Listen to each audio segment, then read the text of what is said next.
नमस्कार दोस्तों, आप देख रहे हैं जनता की खबर। आगामी विधानसभा 2022 चुनाव के लिए आज समाजवादी पार्टी से प्रत्याशी विधायक राकेश प्रताप सिंह ने 3 सेटों में आज नामांकन दाखिल कर मैदान में उतर गए। नामांकन करने के पहले मीडिया से रूबरू होते हुए विधायक राकेश प्रताप सिंह ने कहा, मैं जनता के सर्वसुलभ रहने वाला व्यक्ति हूं। उन्होंने कहा कि जनता को ना तो चांदी का घर चाहिए और ना ही सोने की सड़क, उसे तो अपने बीच में अपना नेता चाहिए जो उसकी हर जरूरत पर हर समय खड़ा रहे। मीडिया के द्वारा यह पूछे जाने पर कि इस बार आप किन मुद्दों को लेकर चुनाव में उतर पड़े हैं, तो उन्होंने अपनी उपलब्धियां गिनाते हुए कहा कि हमने अपने क्षेत्र में 2 कार्यकाल में 400 किलोमीटर सड़क बनाया है, पावर हाउस लगवाई, अस्पताल बनवाया गया तथा जरूरत थी वहां पुल बनवाए गए जो 50-60 सालों में नहीं हो पाए। आज आपका नामांकन है, किस मुद्दों के साथ आप जा रहे हैं? आज पर्चा भरने जा रहा हूं और मुद्दा सिर्फ एक है कि जनता के लिए सुलभ रहूंगा और जनता के लिए हमेशा उपलब्ध रहूंगा। हमको लगता है कि जनता को ना तो चांदी की सड़क चाहिए ना सोने का घर चाहिए।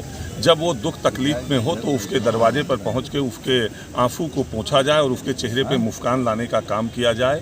ये प्रयास मेरा लगातार पीछे भी रहा है और आगे भी रहेगा। सड़कें बनवाना, बिजली लगवाना या पावर हाउस लगवाना, अस्पताल बनवाना, ये सब कर चुका हूँ।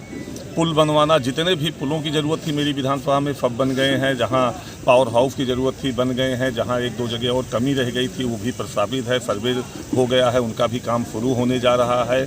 तो लगभग विकास के काम जो पिछले 60 साल 62 साल में नहीं हुए थे उसको 10 साल में पूरा करने का काम किया हूँ।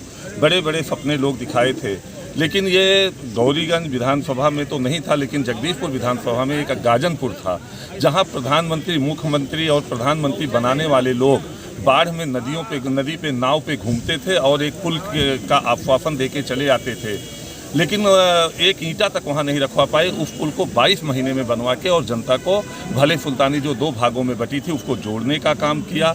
गौरीगंज में 100 बेड का अस्पताल देने का काम किया।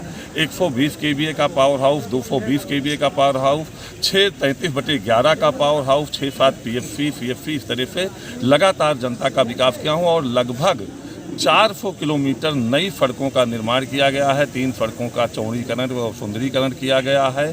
तो विकास में तो पूरे उत्तर प्रदेश में 10 विधानसभाएं जो सबसे अग्रिम होंगी उसमें से गौरीगंज एक है।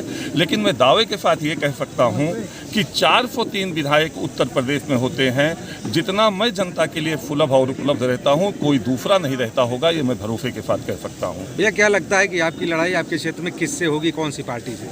किसी से लड़ाई ही नहीं है। पिछली बार भी इसी तरह लोग कह रहे थे इनसे लड़ाई है, उनसे लड़ाई है। एक तरफा चुनाव जीता, 2 पार्टियों की जमानत जब्त हो गई। जो 325 सीट उत्तर प्रदेश में जीता उसके उत्तर प्रदेश में भारतीय जनता पार्टी को गौरीगंज विधानसभा में सबसे कम वोट मिला और बसपा की भी जमानत जब्त हो गई। कांग्रेस की जमानत बच गई थी, इस बार कांग्रेस की भी जमानत जब्त हो जाएगी। समाजवादी पार्टी के अलावा गौरीगंज विधानसभा में किसी भी प्रत्याशी की जमानत बचने नहीं जा रही है। भैया, क्या लगता है आप इस बार जीतेंगे, उसके बाद गौरीगंज के लिए क्या करेंगे नया?